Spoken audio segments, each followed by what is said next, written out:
It's Bee Week on ESPN as we continue Jim Valvano's fight against cancer. V Week continues on the ACC network from a sold-out Cassell Coliseum. It's an orange out in Blacksburg tonight as the Virginia Tech Hokies host the Duke Blue Devils. Hey everybody, alongside Corey Alexander, I'm Jay Alter. Boy, we're in for a treat. ACC conference play a little earlier than normal, and we get to see two of the best freshmen in the entire country tonight. Absolutely, and Vernon Carey for Duke has been phenomenal. 7 straight double-doubles over the last game, and when you think about what he's been able to do on the interior, bolstering almost 20 points per game, but also top 5 in the ACC at 2.5 blocks per game, and continues to be a force on the interior. The other side, Landers a force on the exterior, has a game where he made 7 3-pointers, the most by any ACC player in one game this season, averages an even 20 points per game. Another freshman to keep your eye on. Cassius Stanley a week ago left the Winthrop game with an injury, missed the Michigan State game. The injury not as severe as we once thought. He is back in the starting lineup tonight. Cassius Stanley and the Duke Blue Devils in blue. Virginia Tech, the Hokies, just like the crowd tonight, in orange. And we are underway in Blacksburg. In two contrasting styles in this game, you'll see Duke try to get the ball inside to Vernon Carey as much as possible. Virginia Tech, one of the shortest teams in the country, going to have a difficult time trying to guard number 1 in the painted area, but conversely, Virginia Tech, one of the best shooting teams nationally, second nationally, actually, with over 12 three-point field goals made per game. You take a look at the starting 5. That is a way different starting 5 than a year ago when this team beat Duke in this building. The Hokies have actually won the last 3 matchups in Blacksburg. Nolly off balance, gets rid of it. PJ Horn fires a 3, too much on it. And that's going to be one of the matchups you have to watch today when you look at Duke's lineup. And, of course, you see starting off with Trey Jones, maybe the best point guard in the country, all the way down through Vernon Carey, Cassius Stanley, Jack White, Matthew Hurt, completing that starting 5. But when you look at Carey on the offensive end where he'll have an advantage, defensively, can he keep up with P.J. Horn on the exterior who's shooting over 50% from 3? Double team comes on Carey, spins around it, comes up empty. Nolly straight into attack mode. And the Hokies strike first. Well, and that's the area of concern. Landers Nolly isn't just a 3-point shooter. He has the ability to put the ball on the floor and make plays for himself or his teammates, but a knockdown 3-point shooter, so you have to crowd him on the line. We mentioned Virginia Tech has the last 3 wins in Blacksburg, but the last meeting came in the Sweet 16 when Duke got the better of the Hokies. Trey Jones had 5 threes in that game, passing off, and the Australian Jack White drills it from the corner. And, of course, Duke shooting over 45% of his last 4 games from beyond the 3-point arc, so a good sign for Coach K's squad, especially on the road. You look back at that Sweet 16 matchup, and it does no good on the scouting report because these teams are so different than they were a year ago. Well, I would disagree with them, but of course, you know, when you think about Mike Krzyzewski and what he's done over the past 40 years, each year is a new adventure for him, especially when you consider what he's done in what we would say the last decade of the one-and-done era. And so, of course, it's a new challenge for him, but you have to think about it. Even though a lot of those big names are gone from those 2 teams, there are a number of guys in this game who play significant roles in that Sweet 16 matchup a year ago, and I'm sure that they remember. I know what Visa Beatty does. Of course, he was very instrumental in that game, 10 points, and very upset over the fact that Ahmed Hill's last shot didn't go in, but loves the fact that P.J. Horn is knocking down his first 3 of the game. That'll bring this sold-out crowd into it. Duke took the crowd in East Lansing right out of it Tuesday night. A hot start to knock off Michigan State. And we talked about that earlier. I'm not certain that even if Duke does get off to a great start, you can't take the crowd out of Cassell. These guys are going to be here. They show up in orange for this tonight. And the players have shown up on the court prepared to try to beat the Blue Devils for a 4th consecutive time at Cassell Coliseum. 3 straight made baskets to start this game. Right into the teeth of the defense. It doesn't fall for Trey Jones. Tyrese Radford, it drops.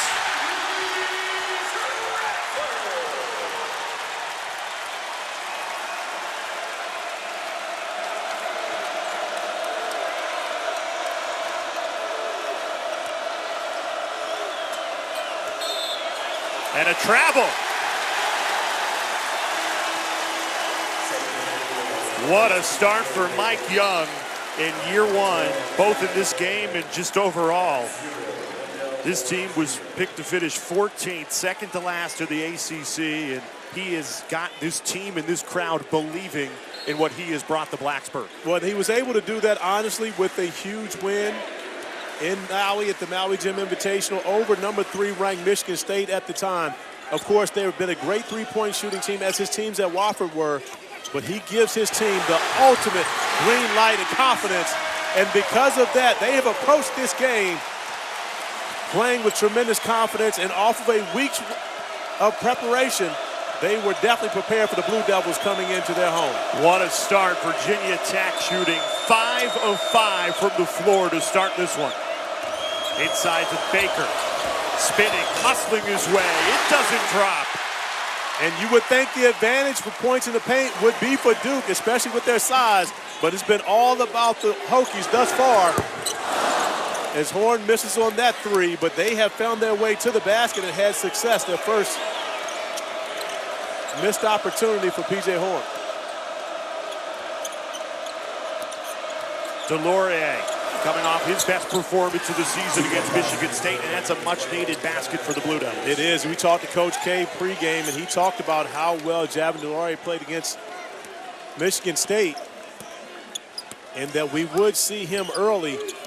And, of course, DeLaurier has a better opportunity of guarding P.J. Horn. When you've got a guy that can shoot the 3 as well as Horn does, you need a mobile defender, and Javin DeLaurier brings that to the Blue Devils. Transition 3 goes begging from Joey Baker.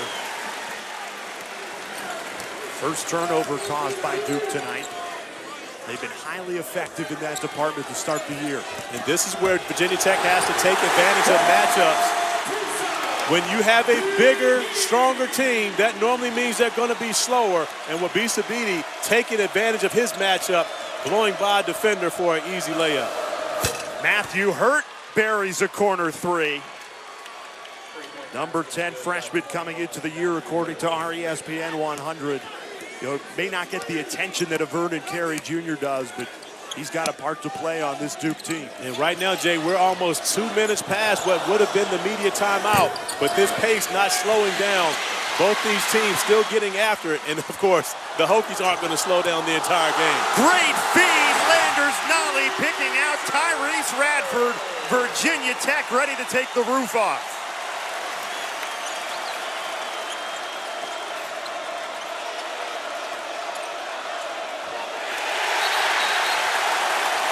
Turnover by the Blue Devils as the crowd here at Cassell Coliseum in all orange is excited about the start of the Hokies. Beautiful feed, Nolly to Radford as the Hokies have built a 7-point lead. ACC Network Basketball is brought to you by Food Lion, the official grocer of the ACC.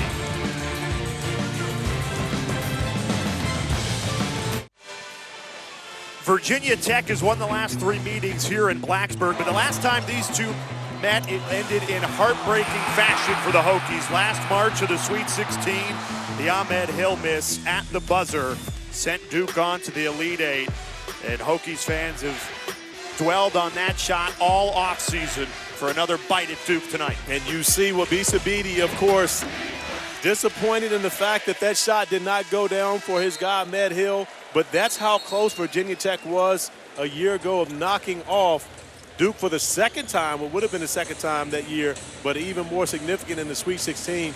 Bede remembers that game, had 10 points in that game, played very well, but also Trey Jones, 22 points in that game. So I'm sure this is a matchup that Wabisa Bede has circled on his calendar all season long. And now the opportunity to go up against Trey Jones, who gets a lot of credit for maybe the best point guard in college basketball right now. And this is the type of challenge Bede loves to take. And Bede is back, and he has got his team off to a hot start, a 15-8 lead. They lost 84% of their scoring. Beatty really the lone guy who contributed on a regular basis back this year. How has Mike Young got them playing at such a high level with so many different guys? He says they calls it great freedom. And I attribute that to confidence. As you see, they continue to get the ball inside. Now, 12 points in the paint for the Hokies, who their strength is what they do defensively. Offensively beyond the three-point arc. But right now, Duke, one of the worst teams in the country of giving up points in the paint, struggling here to keep Virginia Tech out of the painted area.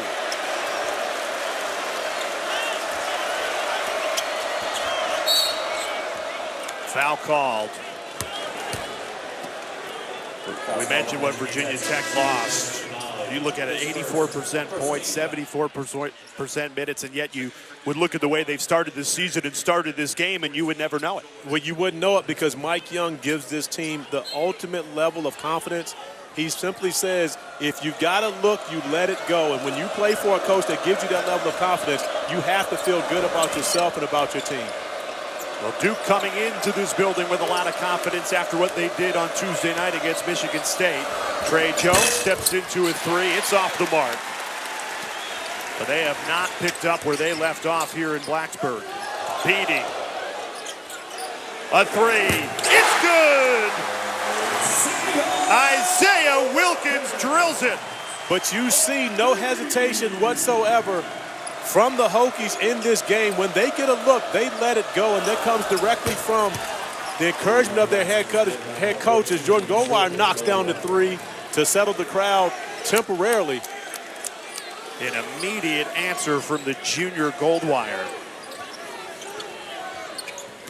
And Goldwire inserted into the game early because Coach K recognizing that Duke has to do a better job of keeping Virginia Tech out of the painted area. They've been able to get straight line drives to the basket and get anything they've wanted to this point.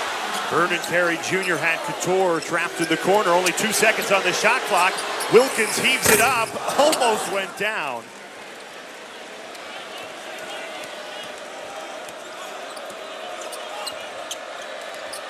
Trey Jones. An extra pass to Wendell Moore, right back to Jones. Great ball movement, and it leads to a Jones three. Can't knock it down, though. And that's going to be one of the areas where, of course, off of missed threes, you allow Virginia Tech to get in transition. Turnover on that possession, but still a possible good look. 4-on-2, and Jack White rocks the rim.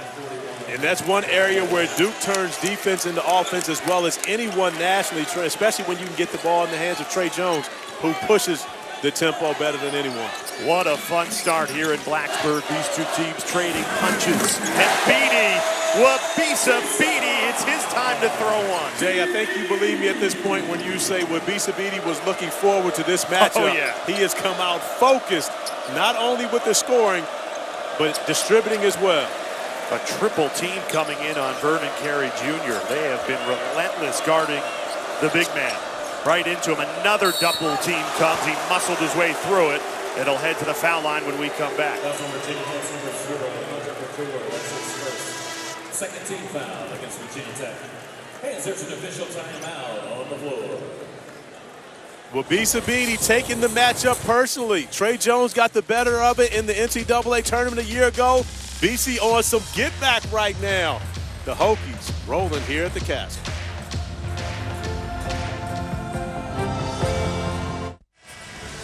The ACC Football Championship is tomorrow. We have a full day for you to get you ready for it. It starts with Packer and Durham at 4 o'clock Eastern Time at Fad Fest, and then the Huddle crew will take you right up to kickoff, and you can watch everything on the ESPN app if you're out and about on your Saturday. Championship Saturday in the ACC, and Corey Alexander's Virginia Cavaliers. Can they do it, Corey? Can they do the impossible and knock off Clemson? I'm not even answering that question. I'm not getting involved in that conversation. What I am going to get involved in is the fact that this is the first time, now this is my 11th year of doing television, and this is the first time that I have been able to come to Blacksburg with my head up after Thanksgiving and look the Virginia Tech staff in the face and say, we got one. But we already won our ACC championship.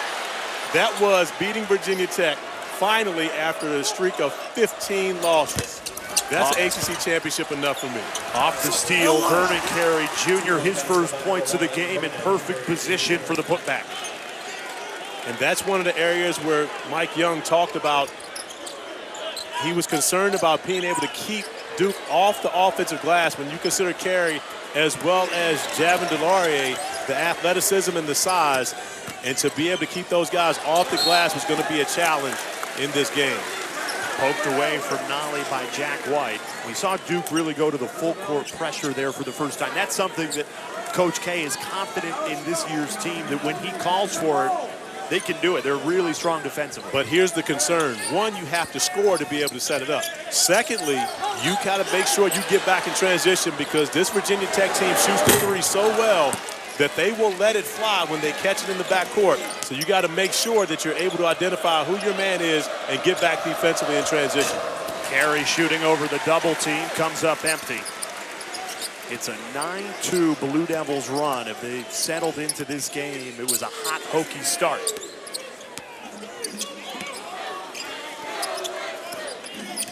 Wabisa Beatty on the move, takes it right to the hoop for the scoop and score.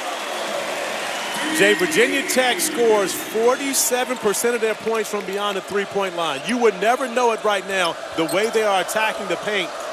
But they've also seen this is where Duke struggles, so they're taking a page out of the book of Stephen F. Austin, who was able to beat Duke by getting to the rim.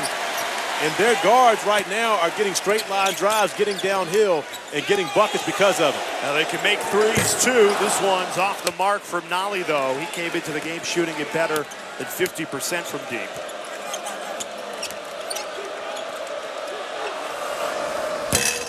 Alex O'Connell off the mark, and a foul called on the rebound. And Wabisa Beatty, who's done it all early in this game on the screen and roll, takes advantage of his quickness against Vernon Carey and does a smart thing by using the rim as a shield, not letting Carey to be able to block that shot. Into the ball game for the Hokies, number 4, Naheem Ali. 15, Jalen Cole. How much fun is this? Sold-out crowd. We're only in the first Friday of December, and we get ACC basketball. I know it's tough on the coaches, but this is great. It's tough on the coaches, and especially for, honestly, for Coach K, when you consider that Duke had to play a game in Lansing on Tuesday, got back to campus at 4 a.m. on Wednesday morning, and now here for another tough road challenge. So, and of course, the Hokies had a week to prepare for this game. They are ready for the Blue Devils coming into their building. And Virginia Tech opted out of the Big Ten ACC Challenge this week. They had that option because Mike Young is a first-year head coach. Duke, meanwhile, had to go to East Lansing. They looked great, but to turn it around in just a couple of days' time is a tall task. Another three off the mark from O'Connell. Open in the corner. Bradford didn't see him. Now finally gets it to him. But you look at the size advantage that Duke has over the Hokies, but still doesn't matter. The Hokies playing small ball and getting offensive rebounds, getting tips. Per man, Duke probably has a 3 to 4 inch advantage on everyone on the court right now, but the Hokies just playing harder.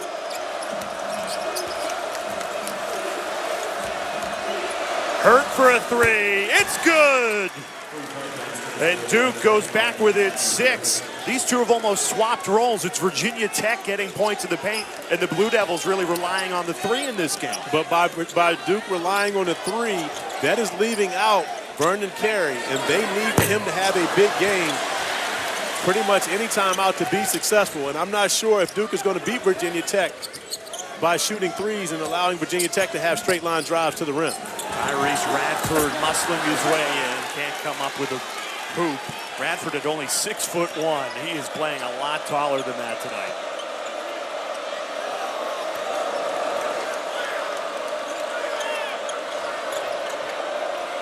Triple team.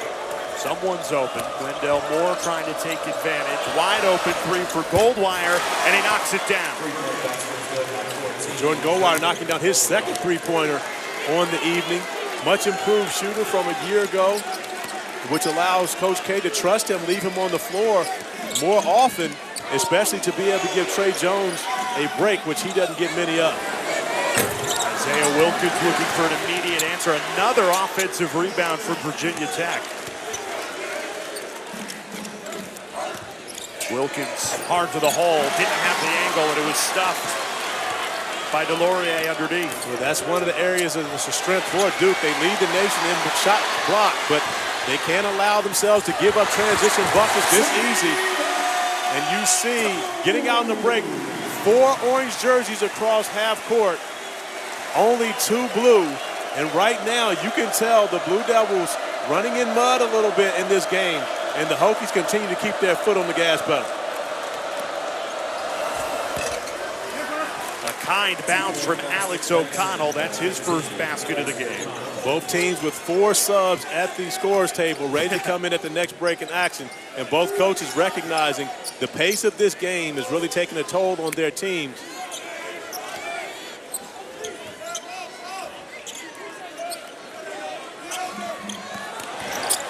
Another attack. That one, way too much on it from Jalen Cone. Hurt may have gotten a hand on that. That may be another block shot for the Blue Devils. Hurt for 3. This one doesn't go down. That would have tied this game at 28. Out of the Hokies' 28 points, 20 have come in the paint.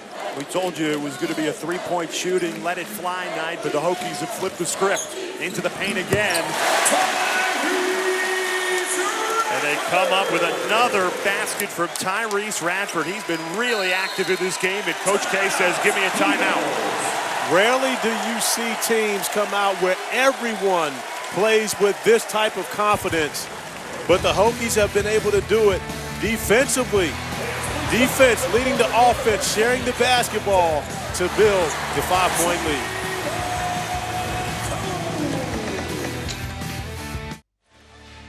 Coming up right after us on the ACC Network, #1 Louisville hosting Pittsburgh. It does not get any better than this. ACC basketball, a Friday night, a doubleheader, and you have 4 great teams like you will all season right here on the ACC Network. Corey Alexander, Jay Alter with you. Virginia Tech leading Duke by 5. You see Jordan Ward there, the ACC preseason player of the year coming up after us. What has impressed you so much about the way Mike Young has come out and attacked this Duke team tonight? Well, I think it's the level of confidence that his players are playing with. And, you know, we talked about, Pittsburgh at Louisville coming up after us. And, Louisville playing with extreme confidence, but they were doing the same thing last year after going in and winning in Chapel Hill, only to go to Pittsburgh and get beat. So I'm sure that's one of the things that Chris Mack is talking to his team about. And right now, Mike Young has talked about his team continuing to stay aggressive in this game on both ends of the floor. Cassius Stanley follows his own miss, keeps the play alive for Duke. He's back in the lineup after he missed a week with an injury. And Duke can cash in on the offensive rebound through another freshman, Matthew Hurt. And off of offensive rebounds, you mentioned everyone is in scramble. Virginia Tech has done a great job of double-teaming Vernon Carey when he's held the ball in the paint. But off of offensive rebounds, when you can't have assignments, it's going to be difficult to stop the Blue Devils from scoring with that size on the interior.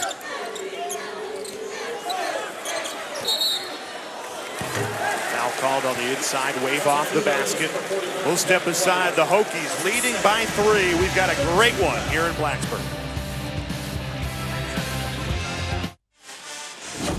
Well, the Hokies have decided to try to neutralize the size of Duke on the interior with Vernon Carey by sending multiple defenders at Carey as well as Javin DeLaurier. 3 defenders around Duke's post presence when they catch the ball, forcing them to get rid of the basketball and making the Blue Devils beat them from the exterior. You look at Vernon Carey coming into the game, 7 straight double-doubles, and he's putting up monster double-doubles. But in this game, thus far, only 4 points.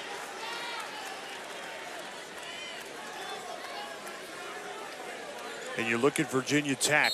They are one of the shortest teams in the entire country. Got Vernon Carey at 6'10". Lean at 3, and that'll wake this crowd up out of the timeout. And it was amazing that we watched Mike Young instruct his team on that and shoot around. And if we're able to go back and see that underneath inbounds play, he talked about the passer making sure he faked up and threw down or faked down and threw up to get that defender to be able to move their hands, and they were able to get a wide open three off of an underneath out of bounds play, and I'm sure that's something that is not going to sit well with Mike Krzyzewski. Nolly fakes the three, steps into a two, can't connect.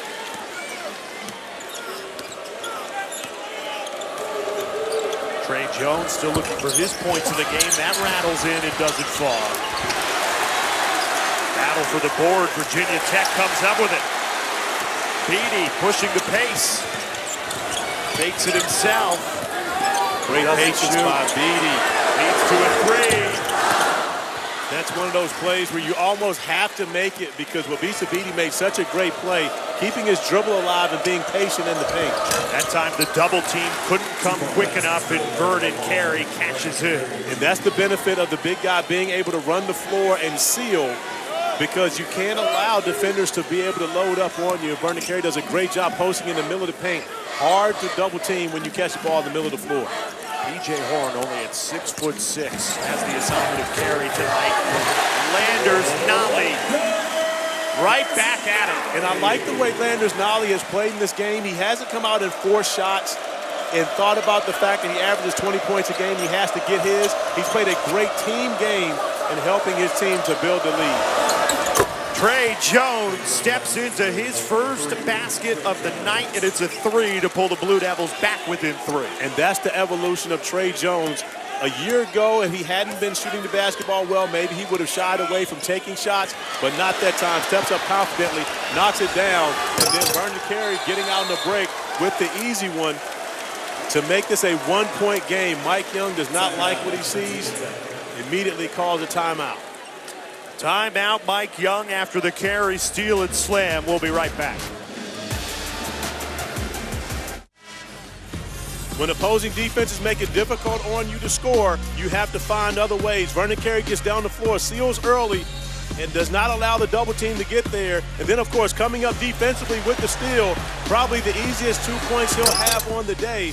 But just like that, Vernon Carey doubles his scoring total on 2 possessions after the timeout.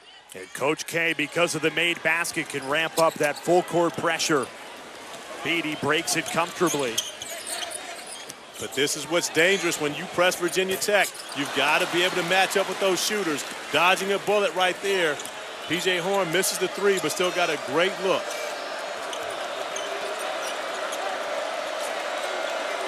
You know, Jay, one of the things that you'll see from Virginia Tech when they get out in transition, they run to the three-point line. They're not necessarily running for layups because they shoot it so well. They want to be able to find a three in transition when there's no defense set. Nolly, great speed, Horn the finish. Landers Nolly showing us something here, young fella. Not only about his scoring, but probably his second or third beautiful dime that he's dropped in this game.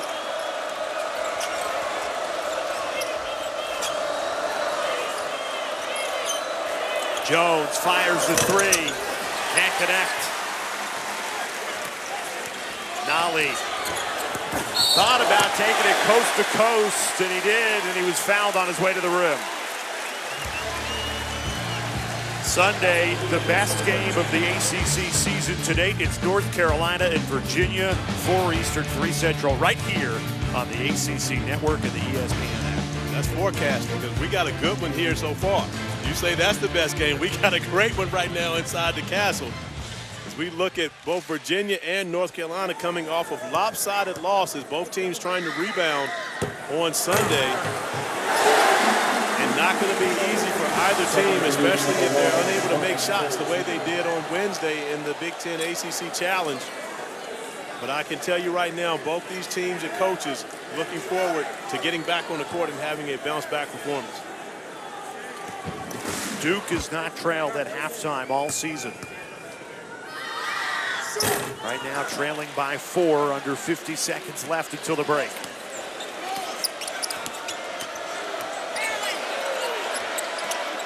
Inside to Carey.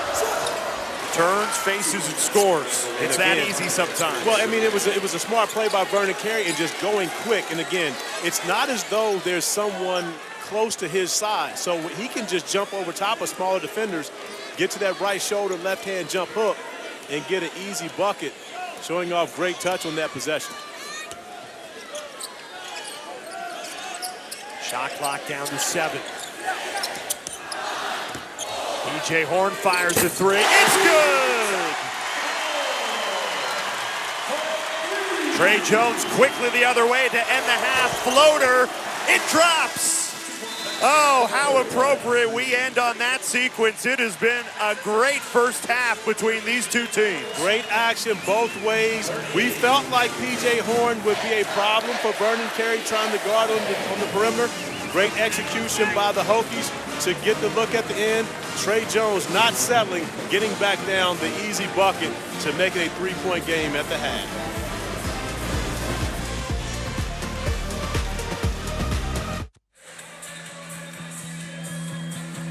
Unfortunately, every family, it seems, has had to deal with cancer, a terrible disease that has affected seemingly everybody. These pictures are from our crew members working to broadcast tonight and their families that have battled. And you can help ESPN and the V Foundation in the fight against cancer.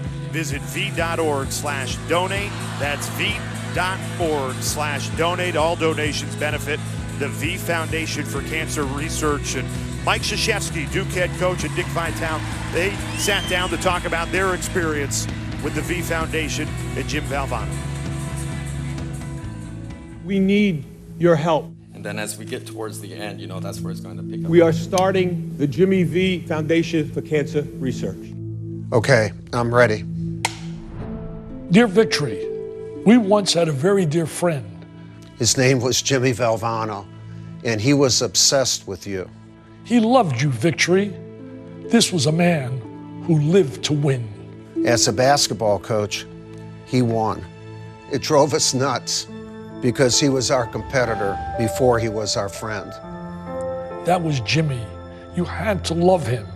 He was a winner always. Then Jimmy got sick. Jimmy, who had made a life out of winning, suddenly didn't feel like he was winning much anymore. Cancer has a way of doing that. It was scary for him. It was terrifying for us. And it was terrifying for us. Things got bad. Crying on the phone, sobbing over not getting to walk his daughter down the aisle bed. And then he realized something. There was still a way he could win. 26 years ago, Jimmy gave a speech that changed the world. Time is very precious to me. I don't know how much I have left, and I have some things that I would like to say. See, Jimmy wasn't just sick by this point. Jimmy was dying.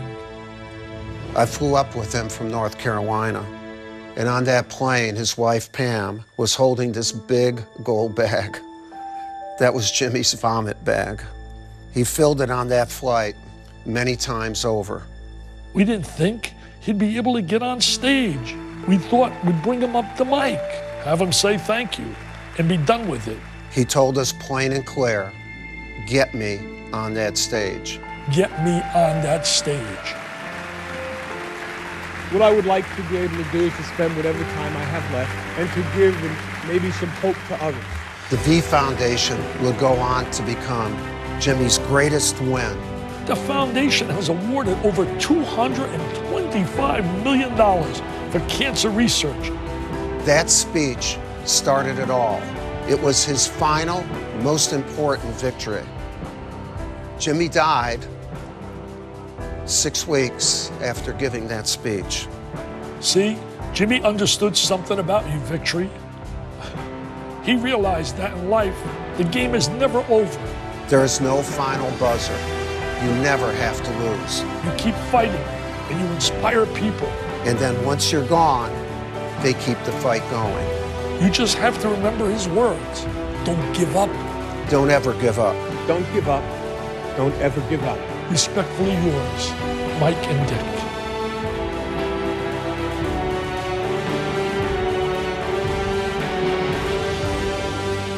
I just got one last thing. I urge all of you, to enjoy your life, the precious moments you have.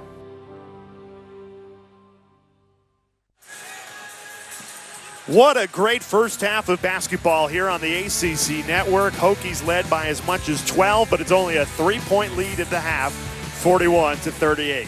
Alongside Corey Alexander, I'm Jay Alter. Corey, you got to stop copying my stylist. Who you know in my house? Tell me now. You got to get the pocket square added, though. The jacket works. That's too much. That's trying a little too hard. But talk about Friday night fun between these two teams. It was an excellent first half. We were told Virginia Tech lives and dies by the three. That's not the case. They've been getting to the paint and making it work. Well, and they have found their way in the paint, but 26 points in the paint early in this game. And, of course, in sports, speed kills, and that's what they've used. Landers Nolly's done a great job distributing. Hasn't scored as big as we would have expected, but Wabisa Beatty finding his way into the paint multiple times. Bradford finding his way to the rim, but it seems as though everyone wearing orange has had their way offensively in this game. And what's so jarring about the points of the paint is Duke, they're one of the tallest teams in the entire country.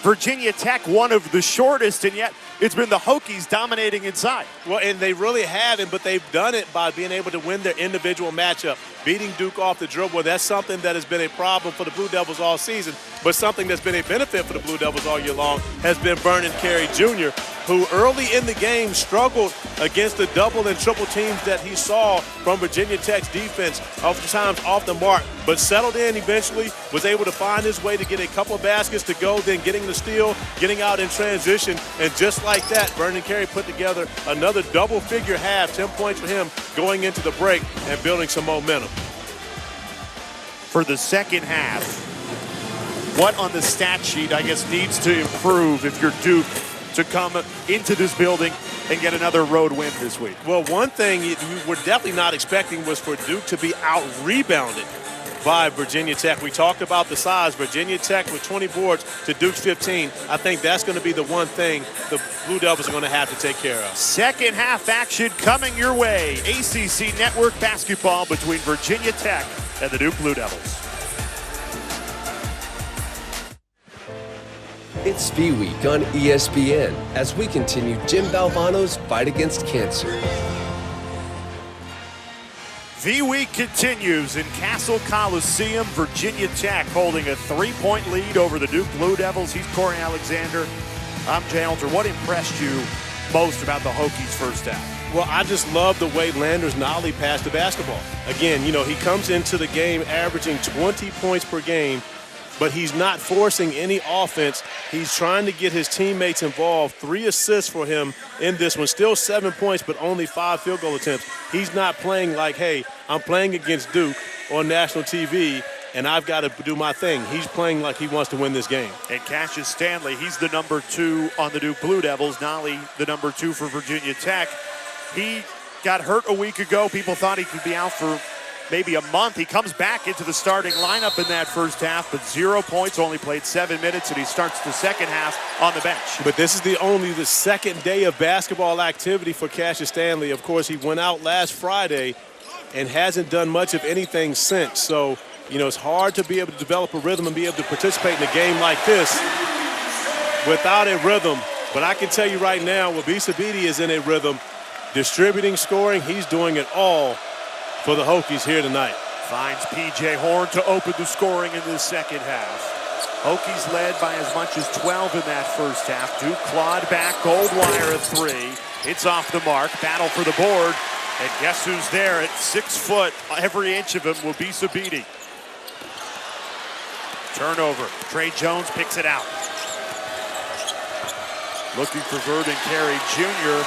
These two teams trading turnovers early. And that's not something you see often from Trey Jones, who set a record a year ago for assisted turnovers in the ACC, passing his brother's freshman mark.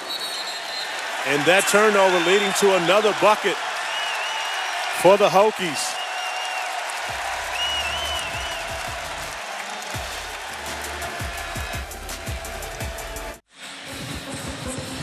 Virginia Tech has exploited the weakness of the Blue Devils, with Wabisa Beatty finding P.J. Horn for the 28th points in the paint early in this game for the Hokies, and then Naheem Aline with the nice hook shot over top of Carey to get to 30 points in the paint. And that's been the struggle for the Blue Devils all season long, as you see amongst major conference teams ranked dead last in points allowed. And now you look at the 36.4 points per game that they allow. Virginia Tech already with 30 points in the paint. Joey Baker trying to answer, was fouled, but just rolled around and did not drop, so he'll get 2 coming at the foul line. It's interesting, Mike Krzyzewski calls that timeout just 64 seconds into this second half. Crowd got really into it. Maybe called the timeout thinking the crowd would quiet down. They got louder during that media timeout. It's not going to happen, and one thing we haven't heard the Sandman yet. Looking forward to that one, just like we're looking forward to tomorrow's ACC football championship game. After the game finishes up, the All-ACC team will break it all down. Right when kickoff is over, come over the ACC network. Clemson, Virginia, of course, a really good one. The Tigers look to stay undefeated in the college football playoff. And right now, Duke trying to get some full court pressure going on Virginia Tech. And honestly, it seems as though Coach K is trying to insert some energy into his team. Turns up with a turnover here. Wendell Moore trying to take it himself. Ball bounced around. Goldwire out of control. Finally, does it drop? No, Trey Jones thought he had 2. And the 4th effort finally falls for Jordan Goldwire. And it worked. Whatever Coach K said to his team, and of course, getting out in the full court pressure, but it worked, injecting just a bit of energy on the defensive end of the floor into the Blue Devils, coming up with the turnover. But more importantly, as you mentioned, the 4 opportunities, and now you see guys getting after the basketball.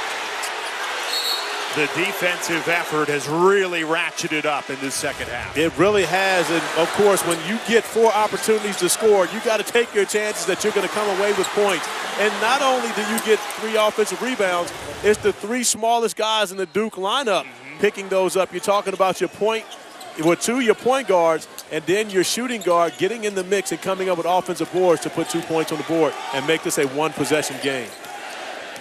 5 seconds to shoot. Beatty just falls off the rim, no good. Vernon Carey Jr. out of the game right now for the Blue Devils. A smaller lineup on the court for Coach K.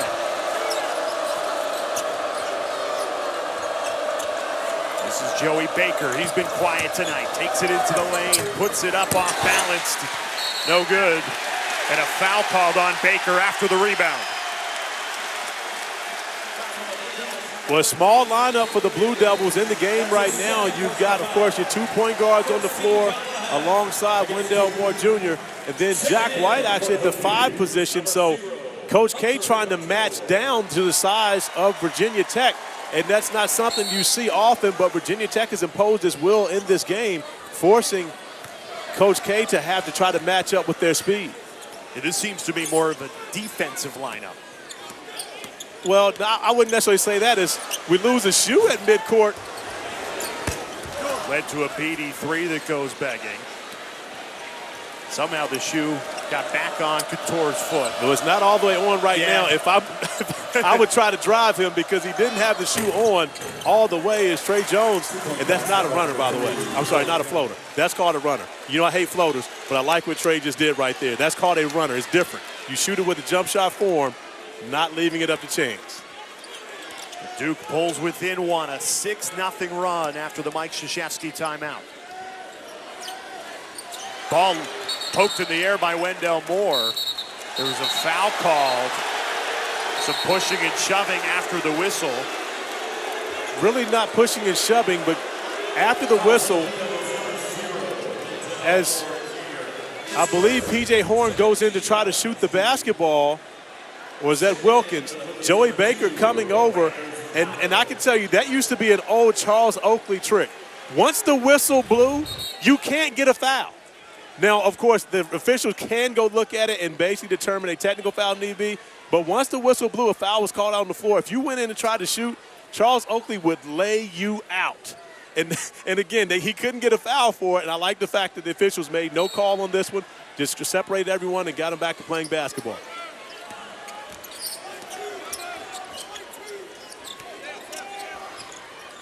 Landers Nolly a three. Too much on it. Bounces right back out to the redshirt freshman. Over the Couture. Thought about it. Tried to get it back to Nolly and it's poked away. And Duke now, after really struggling for the majority of this game, an opportunity to take a lead here if they are able to have a successful offensive possession. A three. No good from Joey Baker. Bounced around. Out to Trey Jones, who fires. He can't hit. And a foul called against Duke. It'll be Virginia Tech basketball. And they're going to get Jack White coming in on that one. Pushing in the back. But I've got to give the Blue Devils credit for the way they are going after offensive rebounds. Almost coming up with another one on that possession as they miss out on a chance to be able to take the lead, but still continuing to set up their full court pressure. Jack White leaves the game. Javin DeLaurier enters in the post position.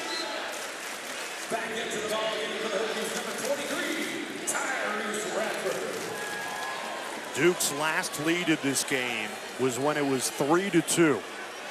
Virginia Tech went out by as much as 12 in that first half, and now only a point separates these two teams. And this is a benefit that you have when you can put the ball in the hands of Landers Nolly, who, for all intents and purposes right now, is your power forward, but has the ability to handle the basketball and reduce the amount of pressure that Duke can put on you in the full court. Here's Nolly. Backing down, Joey Baker takes it into the paint. It is stripped. Battle for the ball. Duke comes up with it. Great hustle from Wendell Moore to rip that away from Landers Nolly. And Jay, this is the one thing, if you remember, Coach Mike Young talked to us about is Wendell Moore is unable to finish and get the lead for Duke. The one thing that Virginia Tech cannot afford to do is turn the basketball over. He knows how good Duke is at turning defense into offense. That time, they were able to dodge a bullet. Moore unable to finish a point-blank shot at the rim. Beatty into attack mode. Blows by DeLaurier. Scoop to the hoop, and Virginia Tech leads by 3.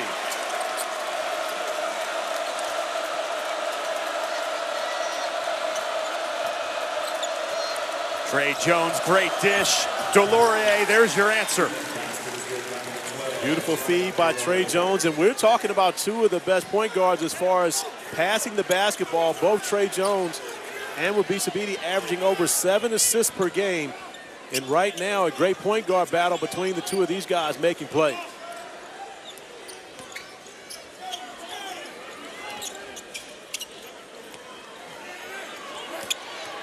Right back to Beatty. What will he come up with here? Thought about the shot, passes off. Nolly with 2 seconds to shoot. Couture at the buzzer. Does not go.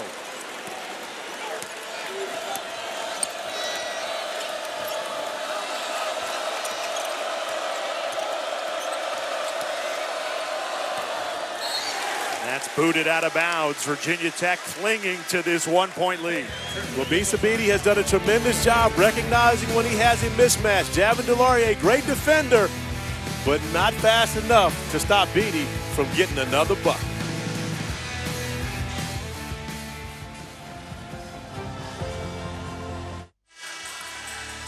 ACC conference play continues on Sunday. What a terrific matchup this is. Cole Anthony in North Carolina taking on the defending national champions, number 5 Virginia. Tips off 4 Eastern, 3 Central, right here on the ACC Network. Jay, I'm going to watch the game as a fan. Oh, of course, my alma mater, Virginia, and then get to see my young fellow, little CA, Cole Anthony. A little bit, downer. Armando Bacot may not be available after turning his ankle in that loss to Ohio State, as the Blue Devils take their first lead in what seems to be forever. Yeah, since it was 3-2. 3-2 in the early moments of this game. And Duke has clawed all their way back from down as much as 12 in this game.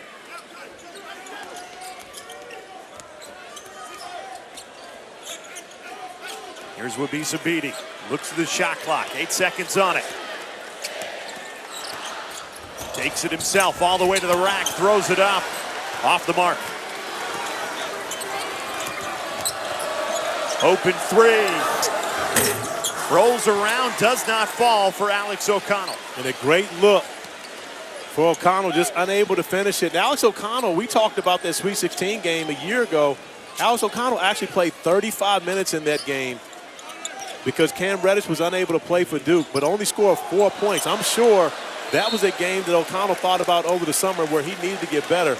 And an opportunity right there to put some separation between the Blue Devils and the Hokies, unable to come away with it. It was Duke who won that Sweet 16 matchup, but here in this building, Cassell Coliseum, Virginia Tech has won the last 3 meetings, getting tested here. Duke with a 1-point lead, looking for more. Great cut. Wendell Moore fouled on his way to the rim. Okay, so you said great cut, which it was. I say great pass by O'Connell right there, and I like the fact that O'Connell stayed aggressive after missing that shot.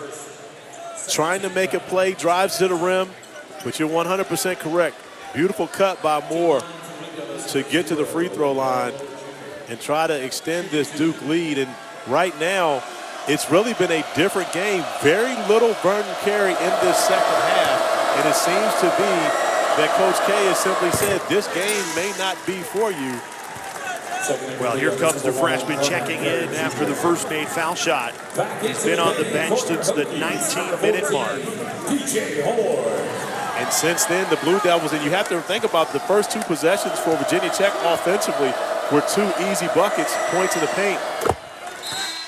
But Duke has been able to come back and now get a 3-point lead without Carey. So it'll be interesting to see if he's not successful, how long Coach K sticks with him, or does he go back to the smaller lineup that regained the lead? The Hokies have been hot offensively seemingly all night. They started this half right where they left off, 2 for 2, but since then they've cooled off, 2 of 10 from the floor. Beatty. Now Beatty with another advantage, and he gives the basketball up. That's one where Bisa Beatty has to understand he's been beating big guys off the dribble the entire game. If he spaces everyone out and just tries to take Vernon Carey off the dribble, that probably would have been the best look for the Hokies on that offensive possession.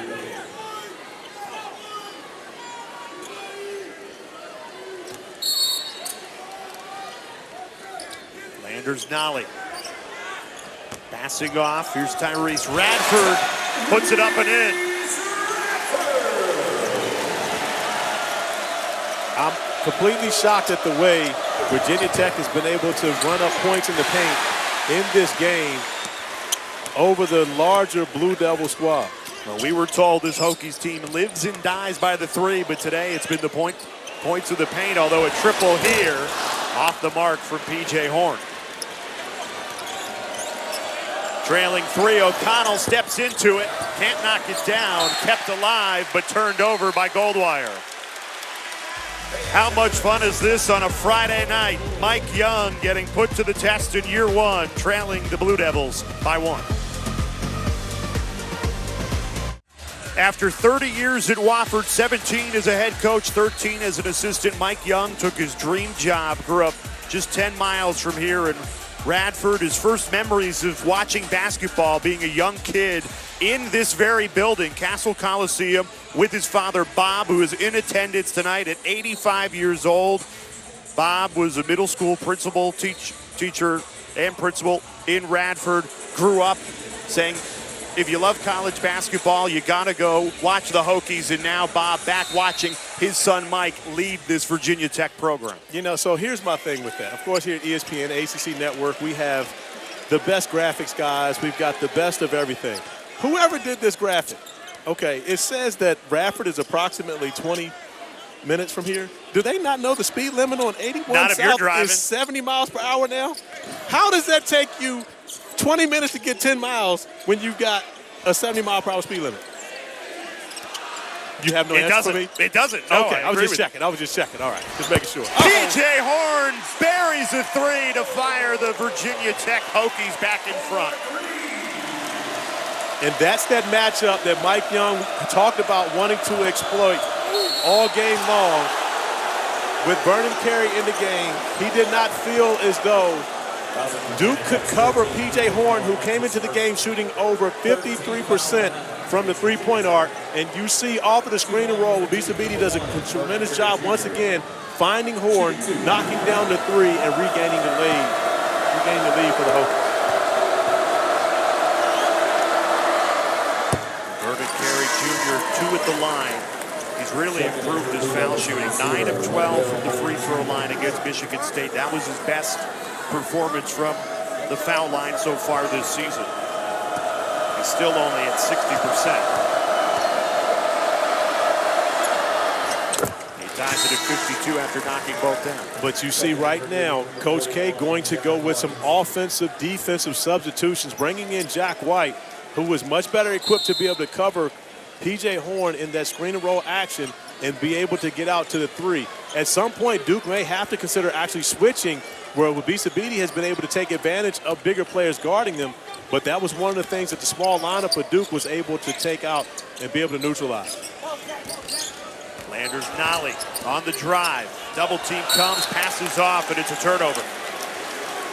And right now, if I'm Coach K, I'm running Vernon Carey right back to the scorer's table, getting him in on an offensive possession. He elects not to, but 10.5 minutes, still not too early to go offense, defense in this game.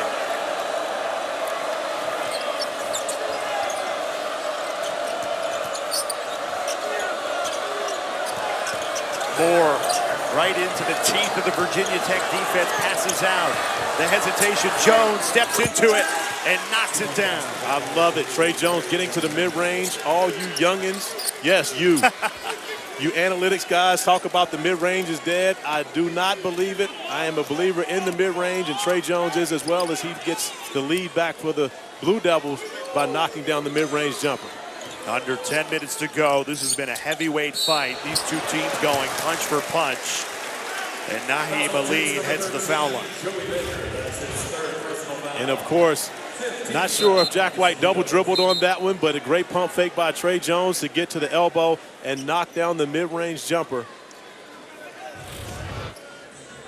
And of course, he has developed so much with his offensive package over the summer and always been a capable scorer. I mean, of course, I've been around Trey since he was probably 14 years old. Always been a capable scorer, but his ability to shoot the basketball has really improved. And you can tell he put in a lot of work on that jumper over the summertime. All the other intangibles he's had since he was a young fellow, of course, growing up under the tutelage of his 2 older brothers. One notable, Tyus Jones, national champion of the Duke Blue Devils, and Coach K wearing the 2015 national championship ring today. We talked to Coach K about, and I asked him, I said, well, which makes you pick one? He says, I don't know, sometimes I just pick one, or even every now and then I'll go with one of my Olympic rings. He said, isn't it nice that I have choices? And he wasn't bragging. No. For those out there thinking he was bragging, he was not bragging, but hey, the shoe fits, wear it. He does have choices. And after all the success he's had, 40 years at the helm of Duke, he said this would be one of the best weeks he's ever had if they could go to Michigan State and here in Blacksburg as Jack White rocks the rim and come away with a win. That was a great substitution, getting Jack White back in the game. You see that Duke has been able to neutralize what Virginia Tech has done offensively, and then Jack White now providing points on the other end of the floor. Great sub by Coach K.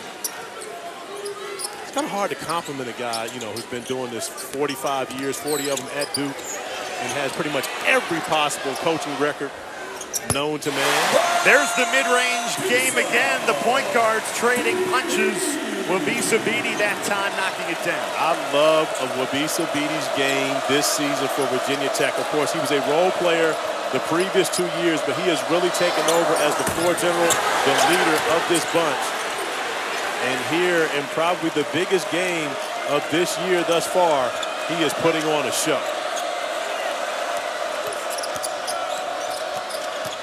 Wendell Moore fading away. The bank open here in Blacksburg, and the freshman cashes in. Only the ATM machine. Banks are not open this late. It's got to be the ATM machine that he went to on that one. The freshmen have been the show so far for both these two teams, but Landers Nolly, 0 points in this second half. And a travel called on Bede. But even bigger issue, Bede looking as though he may have a cramp. Jack White, who was able to get to the rim and finish. And then Wendell Moore Jr. going ATM this late at night, but With Bisa Beatty checking out of the game as Jalen Cone comes in. Beatty taking fluids, but he walked off as though he caught a cramp after that last possession, not being attended to by the trainers. So that's a good sign for Mike Young and his group. Anders Nolly out of this game as well. What a take! Trey Jones showing off at Duke with their largest lead. It's only 3, but they trailed most of this game. That's just a tough bucket by Trey Jones right there, recognizing team trying to switch on the dribble handoff and just going at his man and winning the one-on-one matchup. Here's Isaiah Wilkins on the drive, right through the legs of Ojoku. Wilkins gets it back. Without Nolly and Beatty on the court, who do you turn to offensively? Well, with this group right now, honestly, I believe Radford might be the best option. But Duke out in transition with another opportunity. Wendell Moore patiently puts it up and in. You know what? We talked about complimenting Coach K, but give the 40-year coach credit for going small lineup and regaining control of this game.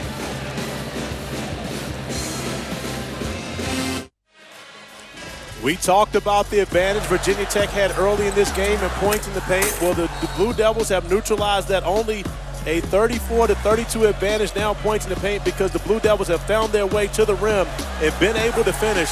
And just like that, they've been able to take a 7-point lead in this game. And Jack White with a large part in that, coming in for Vernon Carey Jr.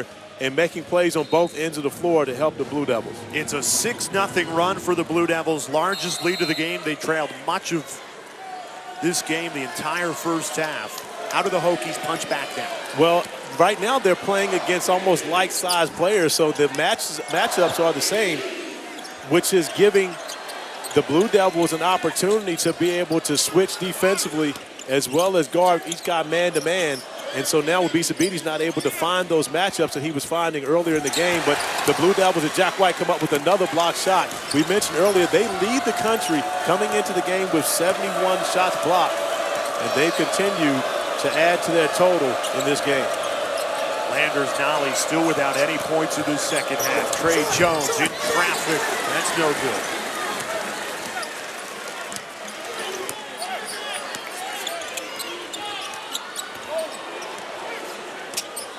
So Beatty had the matchup, and he went to the switch.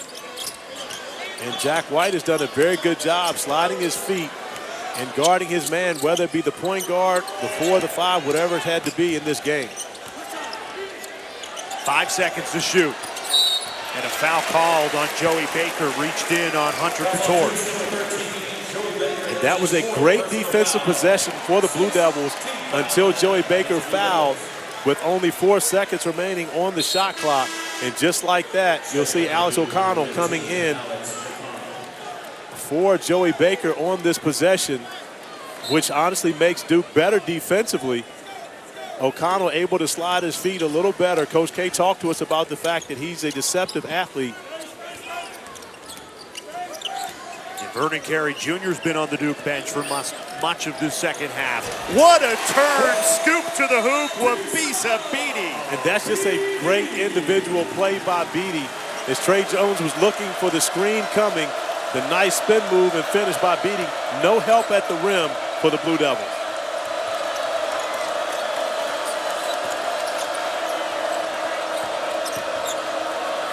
Goldwire had it open 3, did not fire. In the first half, Goldwire knocked down 2 threes, but looks hesitant to shoot it now, but an offensive rebound for the Blue Devils, and this is another one of the ways they've been able to neutralize Virginia Tech. We talked about at halftime where the Hokies had a 5-rebound advantage over the Blue Devils, but to this point, Duke has evened that up here in the second half. Jones, contested shot, and the sophomore buries it. I might be biased, but I love it when the point guards start making big plays in games. With Bisa Beatty on one end, Trey Jones with some get back on the other end. This is real basketball. I mean, you know, when the point guards are the best players on the floor, that's the best way basketball to be. Beatty, he threw it right to Wendell Moore, the freshman, up and away, and Duke has its largest lead of the night. And that's a play where Beatty's upset with himself because he saved that basketball too far away, and he really started to break for Wendell Moore in that possession. Now Moore draws the offensive foul on Landers Nolley, and Nolley just gives the shove with the off arm and regains possession for the Blue Devils, as the officials are actually going to go to the monitor and to see if there was anything extracurricular. I saw that one live. I don't think they'll come away with anything there, just a common foul. Well, they took a look. The graphic we just popped up with Vernon Carey Jr. and Cassius Stanley out of this game for a lot of the second half. The Duke bench has really stepped up, and they've actually been the ones to give the Blue Devils control in this game. But we talked to Coach K earlier in the game, and I asked him about the fact that he played Javin DeLaurier and Vernon Carey together in the Michigan State game. And I said, is that something that we see in the future? And he simply said, Corey, with this young team, I can't forecast what lineups we're going to play. It's simply about making sure that we've got the best lineup on the court each and every time to give us an opportunity to win that game. And that's what they've done here in this second half. Found a way to neutralize what was successful for Virginia Tech and beat them at their own battle. So let's take a look at what the officials are reviewing right now. And you see Landers Nolley just with the shove with the right forearm. Wendell Moore Jr. does a great job of selling the action. And again, he did get hit. It's not a flop. But of course, he made sure that the officials saw it and brought attention to it, gets the offensive foul. But I can't imagine that they come away with anything here other than a common foul. Landers Nolley has been neutralized in this second half. Came into the game 20 points a game. The all-tournament team in Maui. He has been the go-to guy, and yet 0 points in the second half, and that's a frustration foul. It is that, and of course, you know, Wendell Moore has done a great job on Landers Nolley in the second half. We talked about the way Landers Nolley was able to penetrate and make plays in the first half. Duke going small, and you put more on Nolley. Now Nolley doesn't have that advantage with the ball and being able to create and make plays.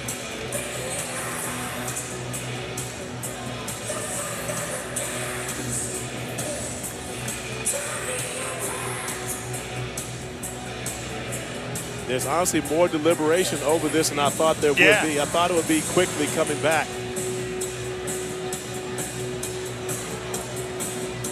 Corey's going to get the call right now. What they have to say, Corey? That's actually going to be a flagrant one foul, which is surprising to me. Wendell Moore will shoot 2 on this possession. But it was a non-basketball play, and of course the officials deeming this as excessive or unnecessary, not a legitimate play on the ball. And so therefore, and again, by the letter of the law, they are correct. You know, and so therefore I can't be upset with this call.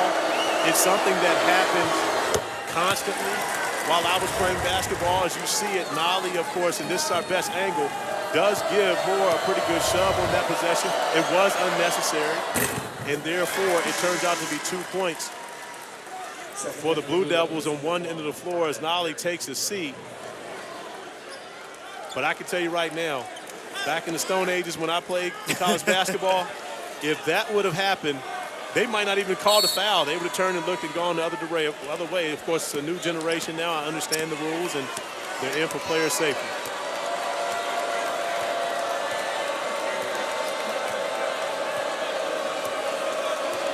Trey Jones and Wendell Moore have accounted for the Blue Devils' last 12 points. The lead is 11. Vernon Carey Jr. back on the floor. And right now, Duke going to use him like a great football team would use a running game. Play through him, milk some shot clock. And of course, Carey doing a nice job finding Alex O'Connell, who was able to knock down that 3 in the corner. It is all Blue Devils right now. 14-point lead for Duke. Hokies trying to cut into it. Can't get anything going from deep. And we've seen a Blue Devils team that is constantly pushing the pace, running up and down the floor. But now with Carey Jr. back in the game, you see Trey Jones taking his time, milking the shot clock. They're not even getting involved into the offensive action until about 10 seconds remaining on the shot clock.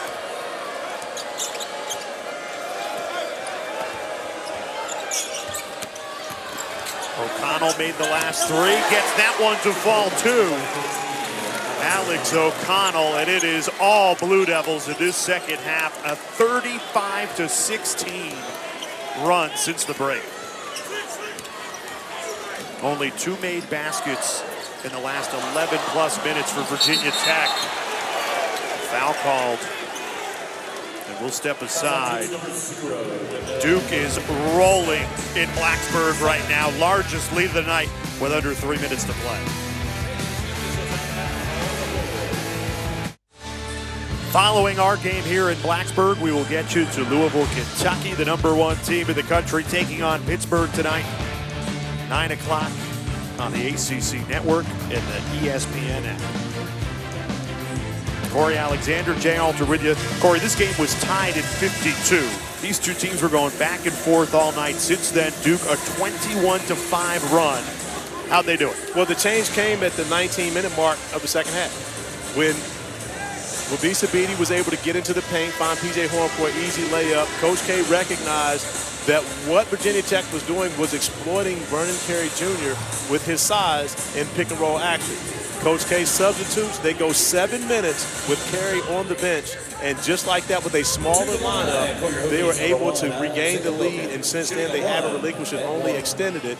And so, of course, you know, again, I mentioned it before, 40 years on the bench is very little that he hasn't seen in this game of basketball, and give Mike Krzyzewski a tremendous amount of credit, because Vernon Carey, you look at him, this is a one-and-done pro. He probably is one of the top 5 picks in the NBA draft this year. But for this game, he wasn't going to have a tremendous amount of success. And for college coaches, which it should be, the key is to win each and every game, win that game.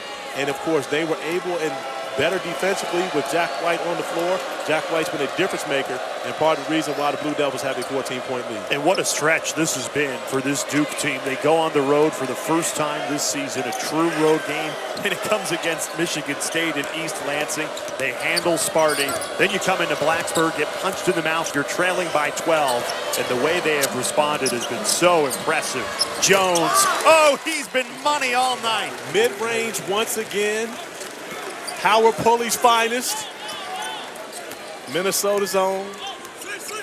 Up to 15 points. His mid-range game is money. And those were falling in the first half for Wabisa Beatty. But they have not dropped in this second half. A 16-point lead with under 2 minutes to play here in Blacksburg.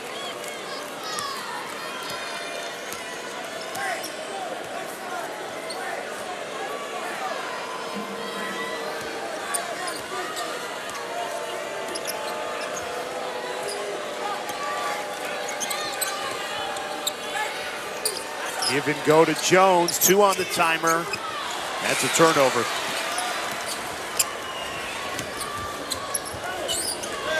Isaiah Wilkinson air ball, and this is a Virginia Tech team that we were told, Mike Young told us, we live and die by the 3. So far this season, they've been living pretty good, but they just did not fall tonight. Well, and they were able to take advantage of Duke early in the game, getting those points in the paint. And while the Blue Devils were the better team shooting the 3 at that point, but in the second half, the Blue Devils neutralized those points in the paint and were able to take advantage of their quickness as Jordan Goldwire gets to the rim for an easy bucket to be able to build the lead. And when you look at it, we've talked all year long about how good of a defensive team the Blue Devils are, and right now, with under a minute to play, the Hokies are sitting on 60 points. And again, you have to give them credit for the defensive job they've done in this game. And right on cue, blocked by Jack White, but the follow was good.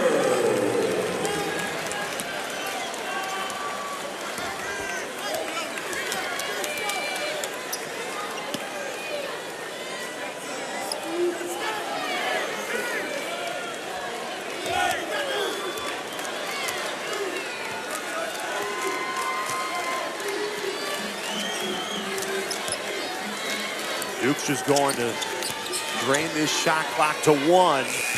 That would have capped it off in great fashion, but still, Mike Krzyzewski in just 4 days goes to East Lansing, gets a win, and comes to Blacksburg where they've lost the last 3 meetings, and gets a really nice road win to start ACC play 1-0 for the Blue Devils. a 77-63 final.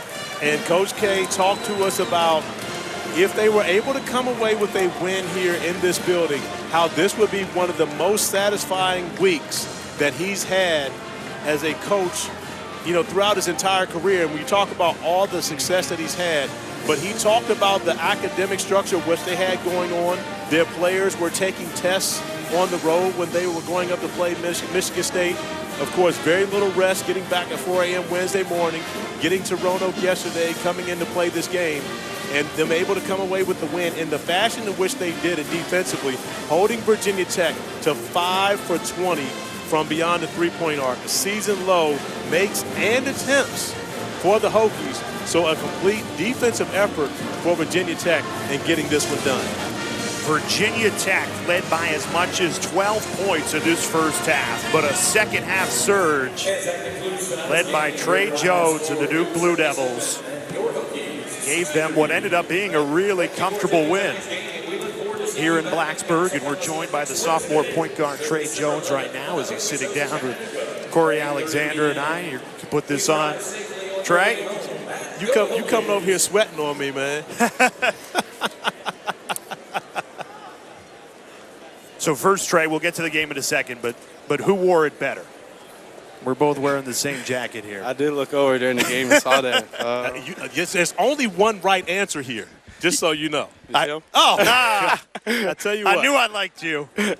So, of course, you know, I every time you're playing, I'm on the phone texting your mom during the game. She lets me know early, we better bring it today. We better have some energy, or this could get ugly. And at the beginning of the game, it got ugly. Virginia Tech was exposing you guys. What were you thinking at that point?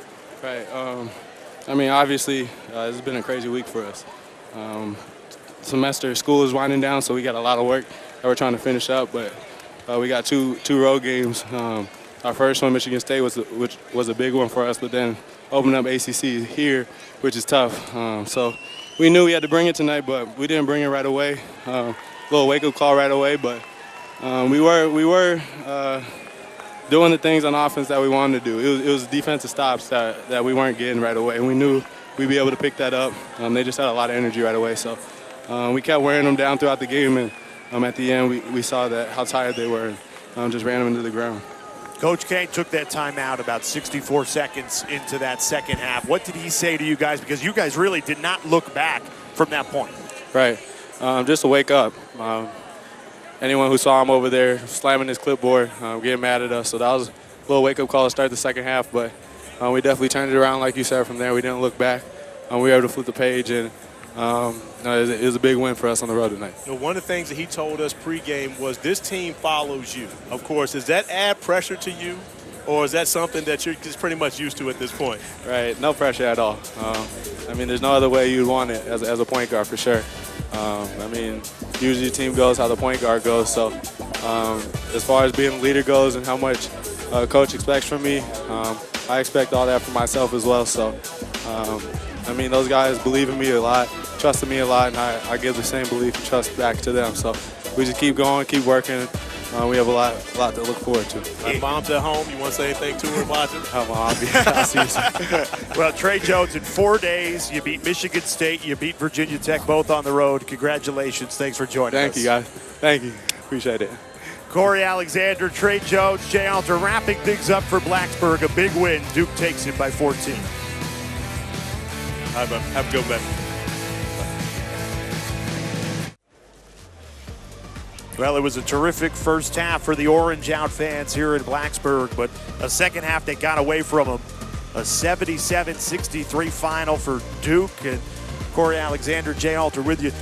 This game was a 12-point lead for Virginia Tech at some point, but then they changed defensively. Duke made an adjustment, and the Hokies really had no answer for it. It really was. It happened at the 19-minute mark in the second half. The Hokies came out at halftime. They had two beautiful plays to get easy layups. And just like that, Coach K substitutes, gets Vernon Carey out of the game, and they were able to play small. And when they went small, Trey Jones took over offensively, and defensively Duke took over in keeping Virginia Tech out of the paint.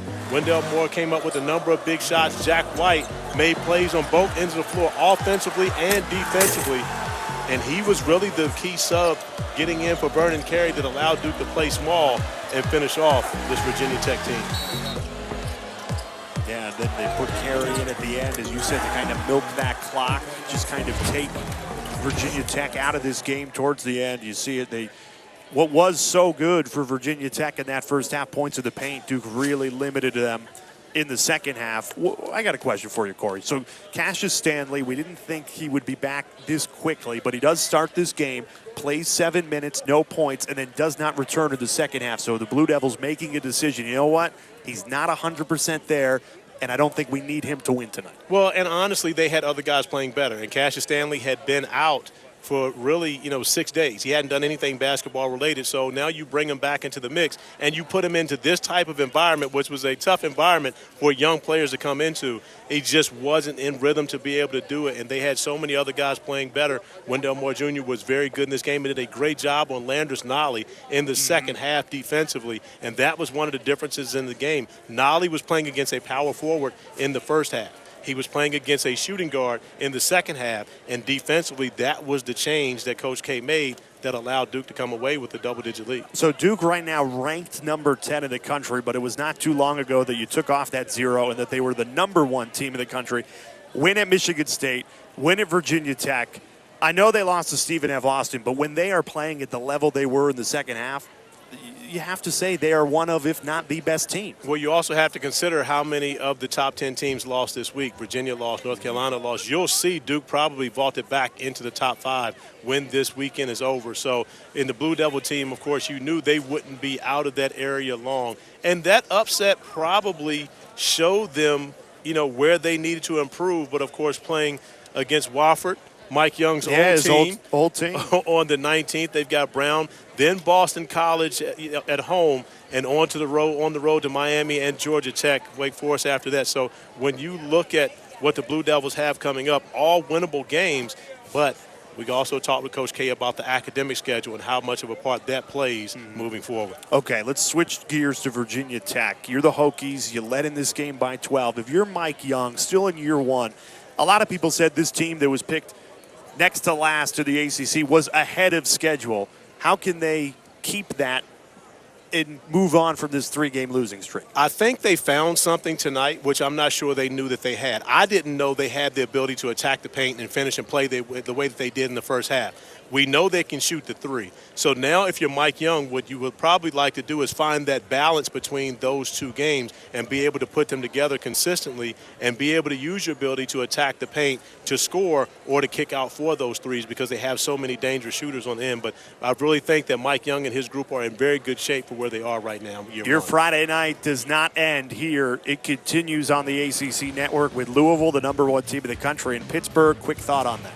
Well, Pittsburgh, of course, beat Louisville after Louisville came off a huge win at North Carolina a year ago. I'm sure it's something that the Cards remember, and we'll be looking for some payback on the home court at KFC Yum Arena tonight. Well, let's get you there. We're done here in Blacksburg. Mike Monaco, Malcolm Huckabee with the call, the final here. Duke 77, Virginia Tech 63. For our entire crew, Corey Alexander, I'm Jan Elder saying so long for Blacksburg.